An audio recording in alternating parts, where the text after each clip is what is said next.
Welcome to డి6. This is professor Vinod Kumar. ఈరోజు మన పత్రికలో ఒక ముఖ్యమైన వార్తను మనము చూశాము. అదేంటంటే విద్యా సంస్థల్లో కుల వివక్షతపై తీసుకున్న చర్యలు ఏమిటి, యూజీసీకి కేంద్ర ప్రభుత్వానికి సుప్రీంకోర్టు ఆదేశాలు జారీ చేసింది, రోహిత్ వేముల తల్లి రాధిక పిటిషన్ మరియు ఇతర ఇంకా పాయల్ తాడ్వి ఆదివాసీ విద్యార్థిని కూడా ఆమె ఆత్మహత్య చేసుకున్నది. పాయల్ తాడ్వి తల్లి ఆబేదా సలీం తాడ్వి ఇట్లా మొదలగు వారు దాఖలు చేసిన పిల్లు ఏదైతే ఉందో, ఈ పిల్లు ఇవాళ ఈ దేశంలో ఒక సంచలనాత్మకమైన నిర్ణయానికి రావాల్సిన అవసరం ఉంది. విద్యా సంస్థల్లో, ప్రధానంగా కేంద్రీయ విద్యా సంస్థల్లో ఇవాళ చాలామంది పిల్లలు ఆత్మహత్యలు చేసుకుంటున్నారు. కేంద్రీయ విద్యా సంస్థలు అంటే యూజీసీ పరిధిలో వచ్చే అన్ని కేంద్ర విశ్వవిద్యాలయాలు. ఆ కేంద్ర విశ్వవిద్యాలయాలు అగ్రవర్ణాలు అగ్రహారాలుగా మారినాయి. అగ్రహారాలుగా మారిన విశ్వవిద్యాలయాల్లో పేద బడుగు బలహీన వర్గాల విద్యార్థులు ఎవరైతే అత్యున్నతమైన చదువులు ఐఐటి, ఐఎం, జేఈ ఇట్లా పెద్ద పెద్ద సంస్థలు ఏవైతే ఉన్నాయో, ఆల్ ఇండియా లెవెల్ అత్యున్నతమైన కేంద్ర ప్రభుత్వ సంస్థలు, పరిశోధన సంస్థలు, అలాగే కేంద్ర విశ్వవిద్యాలయాలు, అలాగే ఇవాళ రాష్ట్ర విశ్వవిద్యాలయాలలో ఇవాళ ఎక్కడైతే కుల వివక్షత కారణంగా చాలామంది పిల్లలు ఆత్మహత్యకు చేసుకుంటున్నారు. 2004 నుండి మొదలుకుంటే 2014 వరకు కేవలం ఐఐటీలలో మాత్రమే 115 మంది విద్యార్థులు ఎస్సీ ఎస్టీ పిల్లలు ఆత్మహత్యలు చేసుకున్నారు. కేవలం ఐఐటీలోనే. అట్లా చూసుకుంటే ఐఐఎంలో కానీ ఐఐటీలో కానీ ఇంకా అన్ని కేంద్రీయ విద్యా సంస్థలు, పరిశోధన విద్యా సంస్థలు చూసుకుంటే కొన్ని వేల మంది విద్యార్థులు ఆత్మ బలిదానం చేసుకున్నారు కుల వివక్షత కారణంగా, అంటరానితన కారణంగా.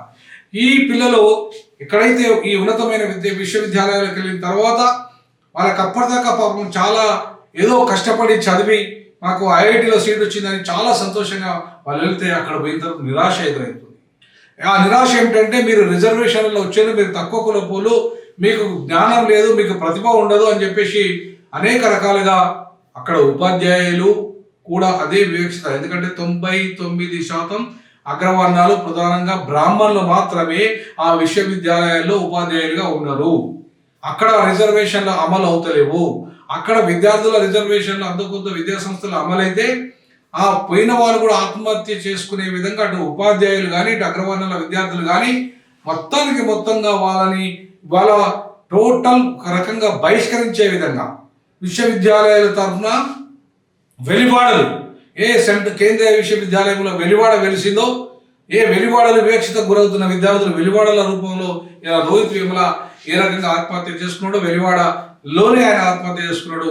సో కాబట్టి ఇవాళ మొత్తం అగ్రవర్ణాలు అగ్రహారాలుగా మారిన కేంద్రీయ విశ్వవిద్యాలయాలు అన్నింటిలో కూడా వెలివాడలు ఇవాళ దళితులు, ఎస్సీ ఎస్టీ పిల్లలంతా వెలివాడలో బతుకుతున్నట్టుగా, ఒక గ్రామంలో వెలివేసినట్టుగా ఉండే దళితులు అన్ని రకాలుగా వివక్షతను ఎదుర్కొన్నట్టుగానే ఈ పిల్లలు కూడా ఇవాళ వెలివాడలు ఆ అత్యున్నతమైన విశ్వవిద్యాలయంలో ఉన్నత విలువలు లేకుండా కులం అనే జాడ్యము, అంటరానితనమైన జాడ్యము వాళ్ళని నిరంతరం వెంటాడుతూ, వాళ్ళ యొక్క ఇంటర్నల్ పరీక్షల్లో, ఎక్స్టర్నల్ పరీక్షల్లో వాళ్ళకు మార్కులు తక్కువేస్తూ, వాళ్ళని హింసిస్తూ, అంటరాని క్యాంటీన్ల దగ్గర వివక్షత, అట్లాగే వాళ్ళ దగ్గర ఎక్కడైతే మన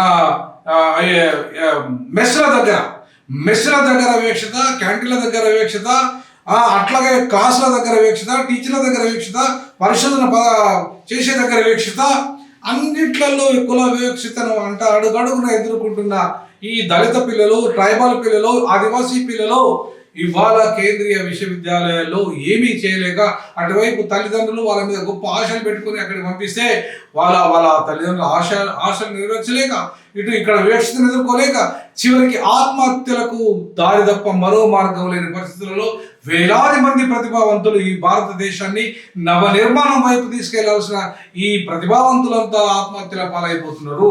దీనికి కారణం ఎవరు? కేంద్ర ప్రభుత్వం కాదా? దీనికి కారణం రాష్ట్ర ప్రభుత్వాలు కాదా? దీనికి కారణం అగ్రవర్ణాల యొక్క ఉపాధ్యాయులు కాదా? దీనికి కారణం అగ్రవర్ణ విద్యార్థులు కాదా? దీనికి కారణం కుల వ్యవస్థ కాదా? దీనికి కారణం అంటరానితనం కాదా? దీనికి కారణం కుల వివక్షత కాదా? దీనికి కారణం అడుగడుగున వైఫల్యం చెందుతున్న కేంద్ర రాష్ట్ర ప్రభుత్వాల యొక్క సంస్థలు కాదా? న్యాయ వ్యవస్థ కాదా? శాసన వ్యవస్థ కాదా? మొత్తం ఎస్సీ ఎస్టీ పార్లమెంటు సభ్యులు కాదా, ఎస్సీ ఎస్టీ మంత్రులు కాదా, ఎస్సీ ఎస్టీ ఎమ్మెల్యేలు కాదా, ఎస్సీ ఎస్టీ ప్రొఫెసర్లు కాదా, ఎస్సీ ఎస్టీ విద్యార్థి సంఘాలు కాదా? వీళ్ళంతా కూడా ఏం చేస్తున్నాయి? ఈ వర్గాలకు అన్యాయం జరుగుతుంటే ఎందుకు మాట్లాడట్లేదు? ఏ రిజర్వేషన్ల ద్వారా ఉన్నత పదవులు అనుభవిస్తున్న ఈ రాజకీయ నాయకులు కావచ్చు, రాష్ట్రపతుల నుండి మొదలుకుంటే కేంద్ర మంత్రులు, రాష్ట్ర మంత్రులు, ఎమ్మెల్యేలు, ఎంపీలు, ఇవాళ అలాగే అనేక రకాల గ్రామ స్థాయి వరకు కూడా సర్పంచుల దాకా ఈ దేశంలో రిజర్వేషన్ల ద్వారా లబ్ధి పొందుతున్న ఈ నాయకులంతా వివిధ రాజకీయ పార్టీల బానిసలుగా మారారు, చెంచాలుగా మారారు. వాళ్ళు వాళ్ళ వర్గాలకు జరుగుతున్న అన్యాయాన్ని ప్రశ్నించడంలో, మాట్లాడడంలో ఎక్కడ కూడా వాళ్ళ ముందుకు రాని కారణంగా వాళ్ళకి భరోసా ఇవ్వలేని పరిస్థితులలో ఆ విద్యార్థుల ఆత్మ బలిదానాలకు వెళుతుంటే భరోసా ఇవ్వలేని ఈ దళిత దళారులు, ఈ ట్రైబల్ దళారులు, ఈ అగ్రవర్ణాల మోచేతులు నీళ్లు తాగుతున్న ఈ రాజకీయ నాయకులు, ఈ ప్రొఫెసర్లు, ఆయా విశ్వవిద్యాలయాల్లో ఎస్సీ ఎస్టీ రిజర్వేషన్లలో వచ్చిన ప్రొఫెసర్లు ప్రశ్నించకపోవడం వల్ల, మాట్లాడకపోవడం వల్ల, వాళ్ళకు భరోసా ఇవ్వకపోవడం వల్ల, ఆత్మవిశ్వాసాన్ని వాళ్ళ లోపల పెంపొందించలేకపోవడం వల్ల ఇవాళ తీరని అన్యాయానికి గురవుతున్నది ఈ ప్రతిభావంతులైన ఎస్సీ ఎస్టీ విద్యార్థులు. అణచివేతకు గురవుతున్నారు, అన్యాయానికి గురవుతున్నారు, వివక్షతకు గురవుతున్నారు, వెలివాడలకు గురవుతున్నారు. కాబట్టి ఇవాళ ఆత్మహత్యలు మరింతగా పెరిగిపోతున్నాయి. 75 సంవత్సరాల స్వతంత్ర భారతదేశంలో సిగ్గు చేటు రాజ్యాంగం అమలై 75 సంవత్సరాలు అవుతుంది, 78 సంవత్సరాలు అవుతుంది ఇవాళ స్వతంత్రం వచ్చి. అయినా సరే ఇంకా కులం అనే జాడ్యం భారతదేశంలో అత్యున్నతమైన విశ్వవిద్యాలయాల్లోనే కులం అనే జాడ్యం వెంటాడుతుందనడానికి ఇవాళ వేముల రైతు రాధిక తల్లి ఇవాళ కేసు వేయడమే ప్రధాన కారణం. అట్లాగే ఒక అమ్మాయి ఎస్టీ అమ్మాయి వాళ్ళ మదర్ కేసు వేయడమే కారణం. సో ఇట్లా ఇందిరా జయసింగ్ వాళ్ళ న్యాయవాది ఇందిరా జయసింగ్ వీళ్ళ యొక్క కేసును సుప్రీంకోర్టులో వాదించబోతున్నది. తప్పకుండా సుప్రీంకోర్టులో ఉన్న దళిత న్యాయవాదులంతా ఆ కేసులో ఇంప్లీడ్ కావాల్సిన అవసరం ఉంది. ఈ కేసులో ఇంప్లీడ్ అయ్యి ఎక్కడైతే ఏ సంస్థలు అయితే ఎట్లాగే అన్ని విశ్వవిద్యాలయాలు ఎక్కడైతే వివక్షత జరుగుతుందో వాళ్ళంతా కూడా ఇంప్లీడ్ కావాల్సిన అవసరం ఉంది. ఇంప్లీడ్ అయ్యి సుప్రీంకోర్టులో తమ వాదనలు వినిపించాల్సిన అవసరం ఉంది. జేఎన్యూ కావచ్చు, ఢిల్లీలో, అట్లాగే ఇవాళ మొత్తంగా కేంద్రీయ విశ్వవిద్యాలయాలు, కీలకంగా రాష్ట్ర విశ్వవిద్యాలయాలు ఇట్లాంటి వివక్షతను సహించడానికి వీలు లేని విధంగా ఇవాళ ఈక్వల్ ఆపర్చునిటీ సెల్స్ ని బాగా స్ట్రెంథెన్ చేయాల్సిన అవసరం ఉంది. ఎస్సీ ఎస్టీ సెల్స్ ను స్ట్రెంథెన్ చేయాల్సిన అవసరం ఉంది. వాళ్ళకు పవర్ఫుల్ గా వాళ్ళకి ఇవాళ అధికారులు ఇవ్వాల్సిన అవసరం ఉంది. ఖచ్చితంగా వాటి మీద కఠిన చర్యలు తీసుకునే విధంగా కేంద్ర ప్రభుత్వాన్ని ఇలా సుప్రీం న్యాయ వ్యవస్థ సాధించాల్సిన అవసరం ఉంది.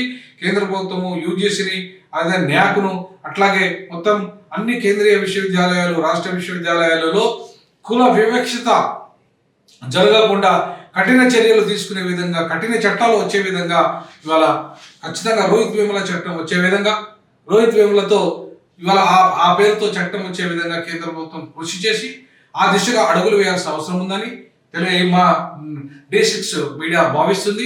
ఖచ్చితంగా ఈ ఛానల్ మనది. ఈ ఛానల్ సబ్స్క్రైబ్ చేయండి, షేర్ చేయండి, లైక్ చేయండి.